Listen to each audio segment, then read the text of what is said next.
देश में परिवर्तन की आंधी जानती है कि अगर लड़ाई नहीं हुई, समाजवादी लोग जिस रास्ते पर प्रदेश को लेके जा रहे हैं, यही नौजवानों को रोजगार। यहाँ उत्तर प्रदेश की जनता का जीवन व्यतीत करना बहुत ही ज्यादा।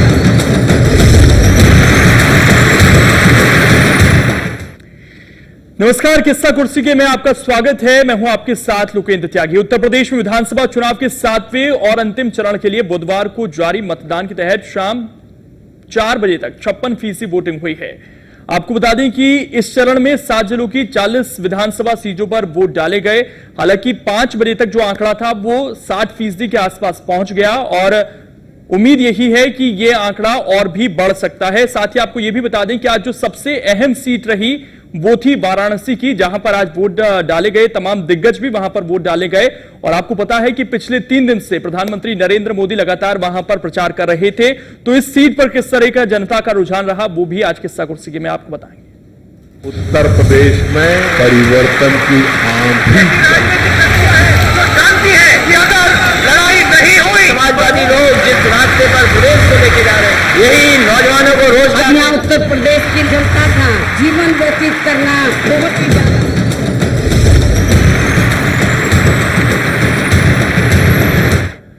प्रधानमंत्री नरेंद्र मोदी के निर्वाचन क्षेत्र वाराणसी की सभी 8 सीटों के मतदान केंद्रों पर भारी तादाद में महिलाओं को मतदान करते आज देखा गया। वाराणसी में मशहूर शास्त्रीय संगीत गायक छन्नूलाल मिश्र, मुरली मनोहर जोशी, विधायक श्यामदेव राय चौधरी ने वोट डाला। हालांकि वाराणसी में 121 साल के शख्स शिवानंद बाबा ने अपने जीवन का पहला वोट डाला। उधर 7 बार से विधायक रहे श्यामदेव राय चौधरी ने चुनावी राजनीति छोड़ने का ऐलान कर दिया है, क्योंकि इस बार बीजेपी ने उन्हें टिकट नहीं दिया था। शिव की काशी में सियासी संग्राम। काशी में दांव पर पीएम मोदी की साख।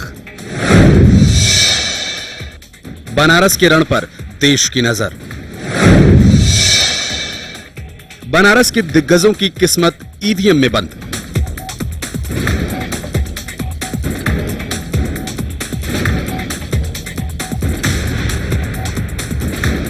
यूपी विधानसभा चुनाव की सबसे हॉट सीट बनारस। पूरे देश की नजर है इस पर। सभी सियासी पार्टियों ने शिव की नगरी काशी पर जीत के लिए पूरी ताकत झोंक दी है। पीएम मोदी ने 3 दिनों तक काशी में डेरा डाला।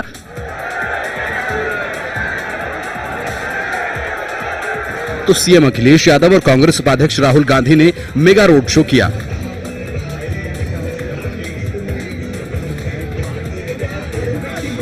आज बनारस की जनता ने जमकर वोट पर चोट की।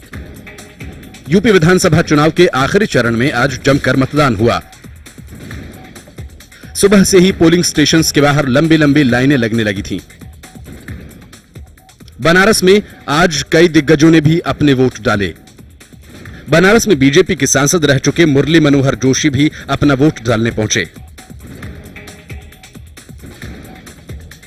बनारस में इस बार जिले की सभी सीटों पर पार्टियों ने अपने दिग्गज उम्मीदवारों को मैदान में उतारा है। हर नेता ने अपनी जीत का दावा किया। आज वोटिंग के दौरान लोकतंत्र के कई रंग देखने को मिले। जिले में कई आदर्श पोलिंग स्टेशंस बनाए गए थे, जो कि लोगों के आकर्षण का केंद्र रहे। बनारस की सभी 8 सीटों पर इस बार कांटे की टक्कर देखने को मिली। बनारस की अजगरा सीट पर इस बार भी 2012 वाले ही हालात हैं। बीएसपी ने जहां एक और मौजूदा विधायक त्रिभुवन राम को मैदान में उतारा, तो वहीं 2012 के विधानसभा चुनावों में दूसरे नंबर पर रहे लालजी सोनकर को समाजवादी पार्टी ने अपना चेहरा बनाया। बात पिंडरा सीट की करें तो यहां से कांग्रेस ने 5 बार से विधायक अजय राय पर इस बार भी भरोसा जताया। वहीं बीएसपी ने बाबूलाल पटेल को मैदान में उतारा। बाबूलाल पटेल और अजय राय के बीच यहां सीधा मुकाबला है। वहीं रोहनिया सीट पर सपा ने मौजूदा विधायक महेंद्र सिंह पटेल को मैदान में उतारा है, जिन्हें बीजेपी के सुरेंद्र नारायण सिंह कड़ी टक्कर दे रहे हैं। वाराणसी कैंट सीट से बात करें तो यहां बीजेपी और कांग्रेस में सीधा मुकाबला है। 4 बार कांग्रेस के टिकट पर इस सीट से चुनाव लड़ चुके अनिल श्रीवास्तव को इस बार भी कांग्रेस ने मैदान में उतारा है। वहीं 2017 के विधानसभा चुनाव से सियासत में एंट्री कर रहे सौरभ श्रीवास्तव बीजेपी के टिकट पर ताल ठोक रहे हैं। वाराणसी उत्तर सीट पर बीजेपी के सामने अपनी सीट को बनाए रखने की चुनौती सबसे बड़ी है। बीजेपी मौजूदा विधायक रविंद्र जायसवाल को इस बार भी मैदान में उतारा है। रविंद्र जायसवाल को कांग्रेस के प्रत्याशी अब्दुल समद अंसारी कड़ी टक्कर दे रहे हैं। वहीं सेवापुरी सीट पर अखिलेश यादव सरकार में मंत्री और 3 बार से विधायक सुरेंद्र सिंह पटेल इस बार भी मैदान में रहे। सुरेंद्र सिंह को कड़ी टक्कर देने के लिए बीजेपी ने अपने सहयोगी अपना दल के उम्मीदवार नील रतन सिंह के सहारे जीत दर्ज करने की कोशिश की।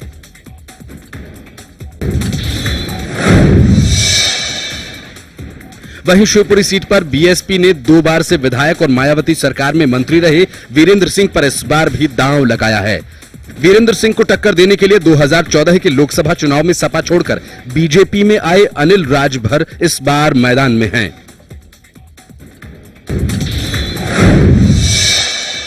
अगर बात वाराणसी दक्षिण की करें तो यहां बीजेपी ने संघ के सक्रिय कार्यकर्ता नीलकंठ तिवारी को मैदान में उतारा है। नीलकंठ तिवारी को सीधी टक्कर देने के लिए कांग्रेस ने यहां से राजेश मिश्र को मैदान में उतारा है। इन सब के बीच वाराणसी की इस जंग के नतीजों का सभी को बेसब्री से इंतजार रहेगा, क्योंकि बनारस ही मोदी सरकार के भविष्य की सियासत का फैसला करेगी कि 2019 में पीएम मोदी सरकार की वापसी होगी या नहीं। इंडिया न्यूज के लिए वाराणसी से संतोष ओझा की रिपोर्ट।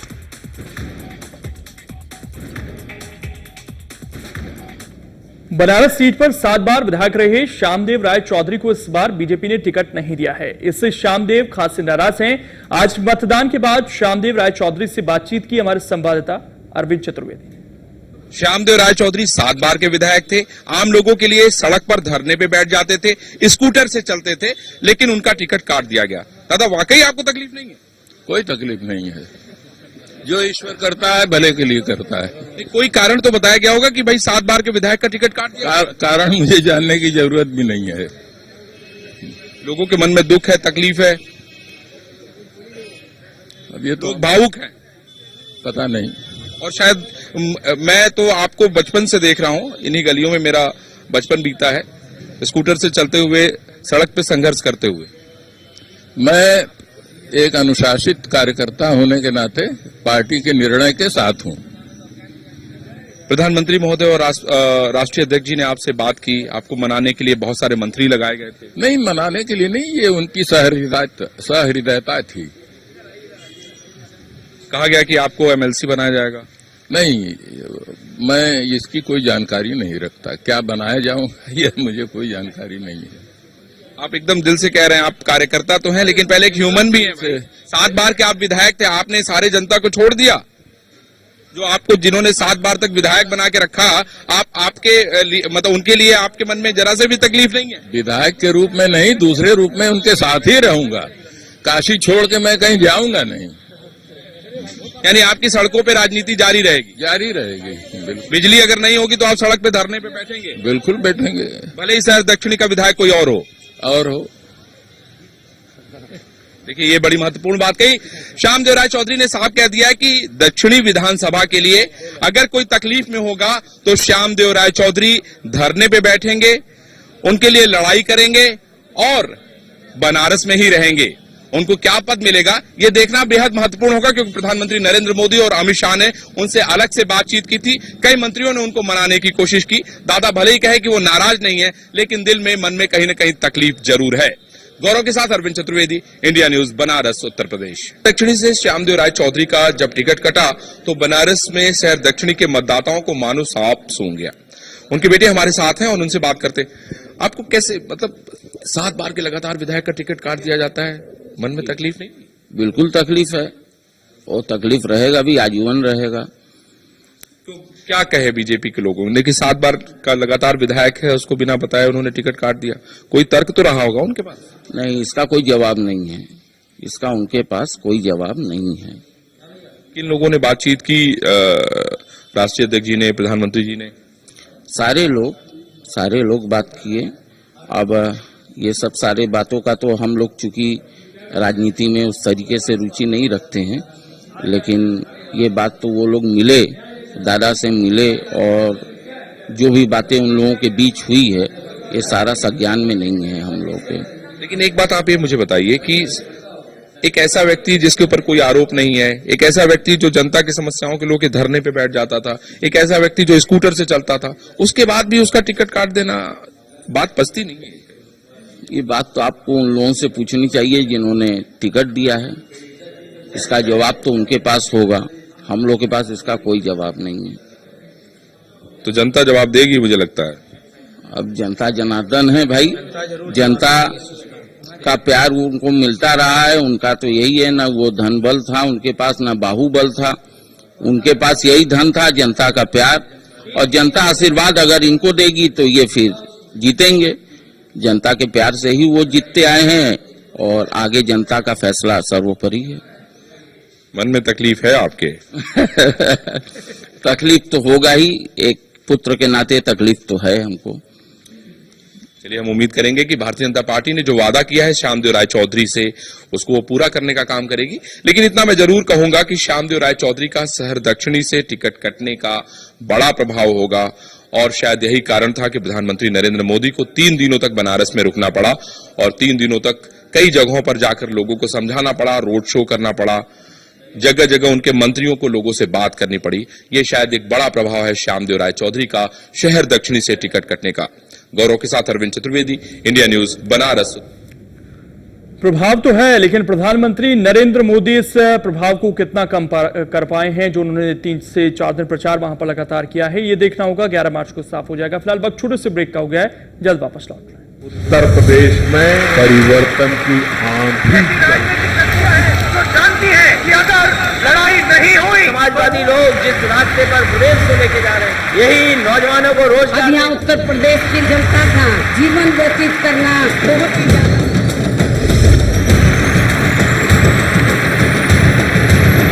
प्रदेश में परिवर्तन की आंधी तो जानती है कि अगर लड़ाई नहीं हुई, समाजवादी लोग जिस रास्ते पर प्रदेश को लेके जा रहे हैं, यही नौजवानों को रोजगार। अब यहाँ उत्तर प्रदेश की जनता का जीवन व्यतीत करना बहुत ही ज्यादा।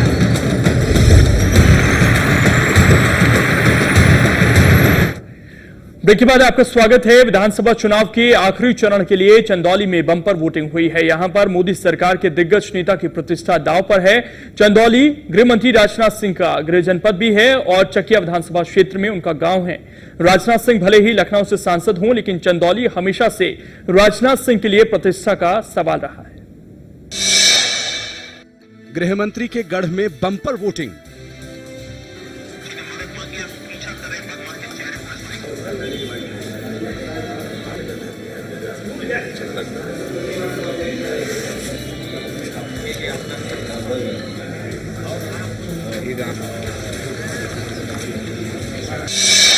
अंतिम चरण में हुई वोटों की बरसात।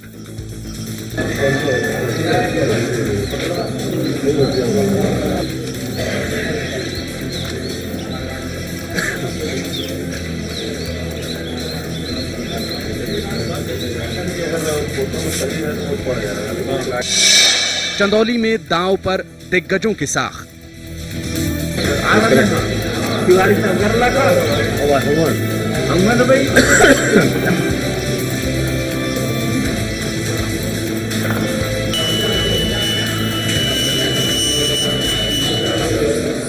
यूपी विधानसभा चुनाव के अंतिम चरण में आज 7 जिलों की 40 सीटों पर मतदान हुआ।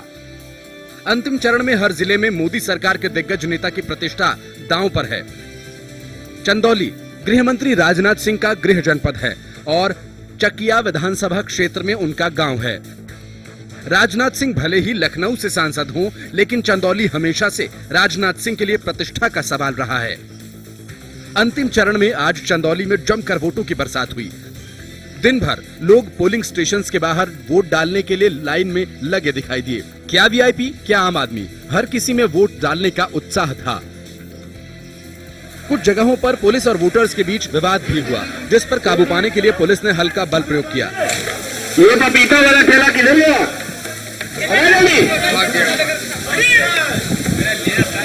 चंदौली की 4 सीटों पर आज जमकर वोट डाले गए। गृह मंत्री राजनाथ सिंह के भाई अपने परिवारजनों के साथ वोट डालने के लिए पहुंचे।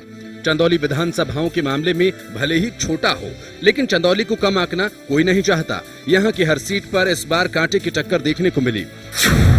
चंदौली की सैयद रजा सीट पर इस बार बाहुबली डॉन ब्रजेश सिंह के भतीजे सुशील सिंह बीजेपी के टिकट पर किस्मत आजमा रहे हैं। सुशील सिंह सकलडीहा सीट पर मौजूदा विधायक हैं। वहीं सुशील सिंह को इस बार टक्कर भी एक बाहुबली ने ही दी है। रांची जेल में बंद बाहुबली विनीत सिंह इस बार बीएसपी के टिकट पर मैदान में हैं। यानी चंदौली की सैयद रजा सीट पर इस बार दो बाहुबलियों की सीधी टक्कर है। वहीं बात मुगलसराय सीट की करें तो यहां से इस बार समाजवादी पार्टी ने अपने पुराने वफादार पूर्व सांसद रामकिशन के भाई और पूर्व ब्लॉक प्रमुख बाबूलाल को मैदान में उतारा है। लेकिन बाबूलाल की जीत की राह इतनी आसान नहीं दिख रही है। बाबूलाल को सीधी टक्कर देने के लिए बीएसपी ने तिलकधारी बिंद और बीजेपी ने साधना सिंह को मैदान में उतारा है। अगर बात चकिया सीट की करें तो गृह मंत्री राजनाथ सिंह का गांव यही है। चकिया सीट पर इस बार बीजेपी और बीएसपी के बीच सीधा मुकाबला है। बीएसपी ने चकिया सीट पर इस बार पूर्व विधायक जितेंद्र कुमार को मैदान में उतारा है, जो सीधी टक्कर बीजेपी के शारदा प्रसाद को दे रहे हैं। चंदौली में इस बार बीजेपी से ज्यादा गृह मंत्री की प्रतिष्ठा दांव पर लगी है, क्योंकि चंदौली में बीजेपी का प्रदर्शन ही गृह मंत्री राजनाथ सिंह का सरकार में कद कम या ज्यादा करेगा। इंडिया न्यूज के लिए चंदौली से शशांक शेखर की रिपोर्ट। चंदौली गृह मंत्री राजनाथ सिंह का गृह जनपद है। यहां पर बीजेपी से ज्यादा राजनाथ सिंह की प्रतिष्ठा दांव पर लगी हुई है। राजनाथ सिंह के भाई से खास बातचीत की हमारे संवाददाता, और क्या कुछ वो भी आपको सुनवाएंगे। लेकिन राजनाथ सिंह की नजर थी इस सीट पर और नतीजे किस तरह के आते हैं ये देखना होगा।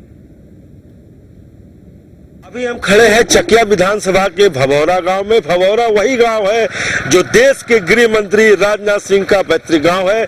हमारे साथ उनके परिवार के बड़े भाई राजनाथ सिंह जी के बड़े भाई काशीनाथ सिंह जी हैं और उनके भतीजे अरुण सिंह जी भी हैं। पूरा परिवार अभी वोट डालने आया है। चूंकि भभौरा में ये लोग निवास करते हैं। अरुण सिंह जी वाराणसी रहते हैं, वाराणसी से चलकर यहाँ वोट देने आए हैं। हमारे साथ काशीनाथ सिंह जी हैं। पहले तो आपका इंडिया न्यूज पे स्वागत है। किसकी सरकार बन रही है? भाजपा की सरकार बन रही है। पब्लिक के रुझान को देखते हुए ऐसा लग रहा है कि भाजपा की अवश्य ही सरकार बन जाएगी। आपको ऐसा लगा? हाँ हाँ, बिल्कुल लगा। आप राजनाथ सिंह के बड़े भाई हैं, देश के गृह मंत्री, 2 बार जिले में आए, भीड़ भी बहुत थी उनकी सभाओं में। क्या लगता है चंदौली में 4 सीट है, कितनी सीट आप बीजेपी को? चंदौली की चारों सीटें भाजपा के हाथ जाएंगी। जी जी। देश की गृह मंत्री अगर भारतीय जनता पार्टी का शीर्ष नेतृत्व पार्टी अगर उनको प्रदेश की मुख्यमंत्री की बागडोर देना चाहेगी तो आप? ये तो उनकी इच्छा पर है जी। अगर वो आना चाहेंगे तो आएंगे, पार्टी उनको भेजेगी तो आएंगे, नहीं आएंगे ये हम लोगों का विषय नहीं है। लेकिन सरकार भाजपा की बनेगी, आपको विश्वास है? बिल्कुल विश्वास है। क्या ऐसा भाजपा ने कर दिया, क्या लगता है आपको? आप चूंकि बुजुर्ग हैं, बहुत चुनाव देखे होंगे, राजनाथ सिंह को गोदी में आपने खिलाया। मोदी सरकार में ही जो कुछ हुआ है वो हुआ है जी। इससे पहले कभी कुछ नहीं हुआ और इसको देखते हुए भाजपा के प्रति पब्लिक की रुझान जो है वह बहुत ही अधिक है और इस बार भाजपा की। और यहाँ पर वक्त एक और छोटे से ब्रेक का हो गया, जल्द वापस लौट रहे हैं। उत्तर प्रदेश में परिवर्तन की आंधी जानती है कि अगर लड़ाई नहीं हुई, समाजवादी लोग जिस रास्ते पर प्रदेश को लेके जा रहे हैं, यही नौजवानों को रोजगार। अब यहाँ उत्तर प्रदेश की जनता का जीवन व्यतीत करना बहुत ही